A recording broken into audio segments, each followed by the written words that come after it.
దొంగలు పడ్డ 6 నెలలకు కుక్కలు మొరిగినట్లు వైసీపీ నేతలు వ్యవహరిస్తున్నారని ఎమ్మెల్యే కోటంరెడ్డి విమర్శించారు. సిపిఎం నేత పెంచలయ్య హత్య జరిగి 3 రోజులు అవుతున్నా ఆ కుటుంబాన్ని పరామర్శించేందుకు కూడా వైసీపీ నేతలు వెళ్లలేదన్నారు. పెంచలయ్య హత్యతో తనకు సంబంధం ఉందని సిపిఎం నేతలు అంటే ఏ శిక్షకైనా సిద్ధమని అన్నారు. ఇప్పటికైనా వైసీపీ నేతలు అసత్య ప్రచారాలు మానుకోవాలని సూచించారు. ఇష్టం వచ్చినట్లు విమర్శలు చేస్తే సహించేది లేదని హెచ్చరించారు.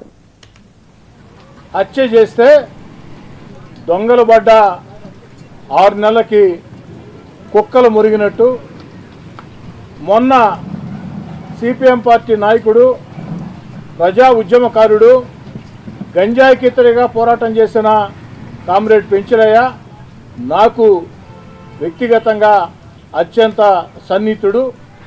ఆ యొక్క పెంచలయ్య గారిని దారుణంగా హత్య చేస్తే కనీసం ఆ యొక్క పెంచలయ్య గారి కుటుంబానికి సంతాపం తెలియజేసేదానికి కానీ హాస్పిటల్లో విచారింపుకు కానీ ఎక్కడికి కూడా వెళ్ళనటువంటి వైఎస్ఆర్ కాంగ్రెస్ పార్టీ నాయకులు, ముఖ్యంగా Nellore rural YSR Congress party in-charge 2029 ఎన్నికల్లో వైఎస్ఆర్ కాంగ్రెస్ పార్టీ అభ్యర్థిగా నెల్లూరు రూరల్ నుంచి ఎమ్మెల్యేగా పోటీ చేయబోతున్న ఆనం విజయ్ కుమార్ రెడ్డి గారు ఈరోజు కొద్దిసేపటి క్రితం విలేకరుల సమావేశం పెట్టి వీళ్ళంతా కూడా